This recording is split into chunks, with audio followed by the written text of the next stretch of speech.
সতর্কতার আওতায় যুক্তরাষ্ট্রের পূর্ব উপকূল, দক্ষিণ পূর্ব ও দক্ষিণ পশ্চিমাঞ্চলের প্রায় ৪ কোটি মানুষ। হঠাৎ বিশাল এই জনগোষ্ঠীর কেন এমন সতর্কতায়? জানা গেছে, যুক্তরাষ্ট্রের স্বাধীনতা দিবস ৪ জুলাই উপলক্ষে উদযাপনের মধ্যে অন্তত ১৮টি স্থানে সর্বোচ্চ তাপমাত্রার নতুন রেকর্ড করা হয়েছে। রাজধানী Washington DC, Baltimore, rally, Norfolk এবং আটলান্টিক সিটি সহ বিভিন্ন শহরে তীব্র গরমে জনজীবন বিপর্যস্ত হয়ে পড়ে।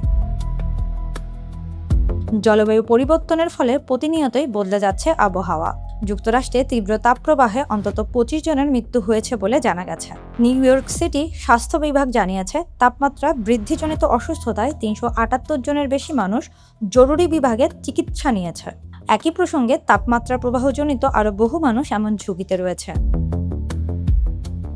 রোববার Philadelphia, Washington, Baltimore, Raleigh, Charleston ও জ্যাকসনভিল সহ বিভিন্ন শহরে অনুভূত তাপমাত্রা ১০০ থেকে ১০৫ ডিগ্রি ফারেনহাইটে পৌঁছানোর আশঙ্কায় সতর্কতা জারি রয়েছে। তবে আবহাওয়াবিদরা জানিয়েছে, চলতি সপ্তাহে পূর্বাঞ্চলে তাপমাত্রা ধীরে ধীরে কমে আসবে।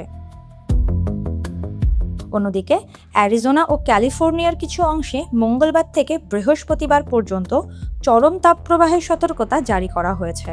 এছাড়া ফিনিক্স ও টুন্স এলাকায় দিনের সর্বোচ্চ তাপমাত্রা ১১৪ ডিগ্রি ফারেনহাইট পর্যন্ত উঠতে পারে বলে পূর্বাভাস দেওয়া হয়েছে। তাপপ্রবাহে সবচেয়ে বেশি প্রাণহানির ঘটনা ঘটেছে নিউ জার্সিতে। অঙ্গরাজ্যটির স্বাস্থ্য বিভাগ জানিয়েছে, 10টি কাউন্টিতে অন্তত ২২ জনের মৃত্যু হয়েছে। এছাড়া মিসিসিপির হাইন্স কাউন্টিতে 2 জন এবং ইলিনয়ের কুক কাউন্টিতে 1 জনের মৃত্যুর খবর পাওয়া গেছে। এদিকে তীব্র ঝড়ের কারণে যুক্তরাষ্ট্রের পূর্বাঞ্চলের বিভিন্ন এলাকায় ব্যাপক বিদ্যুৎ বিভ্রাট দেখা দিয়েছে। মিশিগানে ২,১৫,০০০-এর বেশি, পেনসিলভানিয়ায় ১,৫১,৭০০ এবং নিউ জার্সিতে ৯৪,২০০-এর বেশি গ্রাহক বিদ্যুৎহীন অবস্থায় রয়েছেন। শনিবারের ঝড়ে দেশটির মধ্য ও পূর্বাঞ্চলে ৫৪০টির বেশি ক্ষতিকারক দমকা হাওয়ার ঘটনা রেকর্ড করা হয়েছে। ওকলাহোমার নরম্যানে ঘন্টায় ৯২ মাইল এবং নিউ ইয়র্কের সাফক কাউন্টিতে ঘন্টায় ৮৭ মাইল বেগে বাতাস প্রবাহিত হয়েছে। রোববার ৫ জুলাই প্লেইনস, দক্ষিণ পূর্বাঞ্চল ও মধ্য আটলান্টিক অঞ্চলের প্রায় ২.৫ কোটি মানুষ ঝড়ের সতর্কতার আওতায় রয়েছে।